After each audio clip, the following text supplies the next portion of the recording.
Hey, Bruce Johnston from the Beach Boys. Hey, Bruce, how are you? Is this John? Yeah, this is John. Yeah, that's so cool. We played that Jackson Fair so many times. This is cool. This is next Monday, isn't it? On the 10th.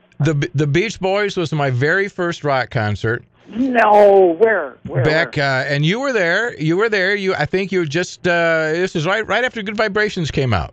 No kidding. Yeah, I joined in 1965 quite by accident because I had a day job working at Columbia Records as a producer.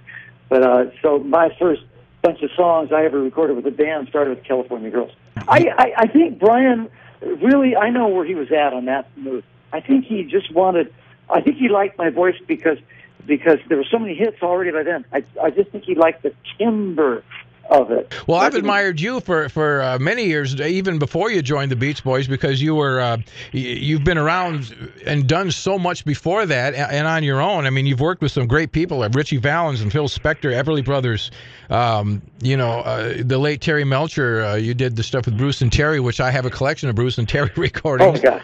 And the ripcords and a lot of your solo stuff. You've made some of the best West Coast surf albums in the early 60s. You know, I just was standing in the right place at the right time, and I really mean that truly.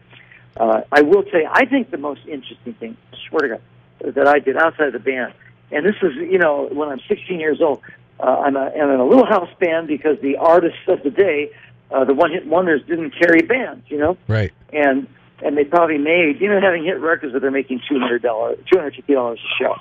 But they go on these tours that go for 3 months and they think they're making a fortune.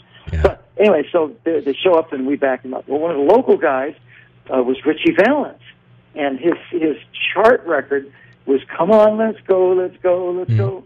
And that's before La Bamba.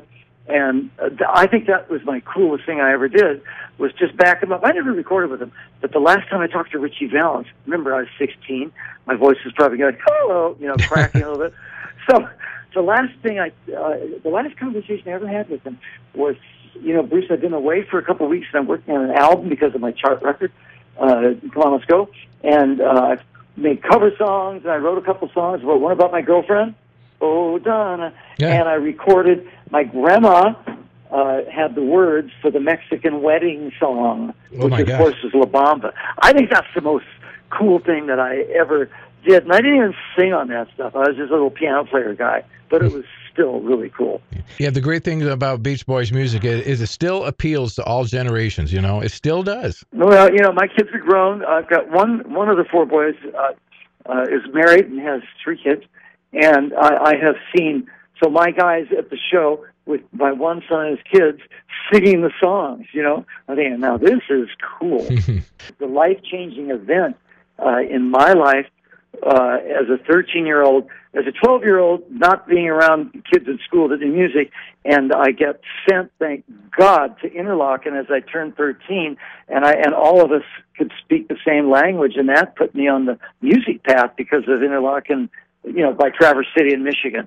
And now look how big it is now, the Interlochen. So your state played a great part into shaping me. Talking with Bruce Johnston of the Beach Boys. Don't forget, Beach Boys is going to be at the Jackson County Fair this coming Monday, August 10th. Make sure you get your tickets and keep listening because we do have tickets to give away.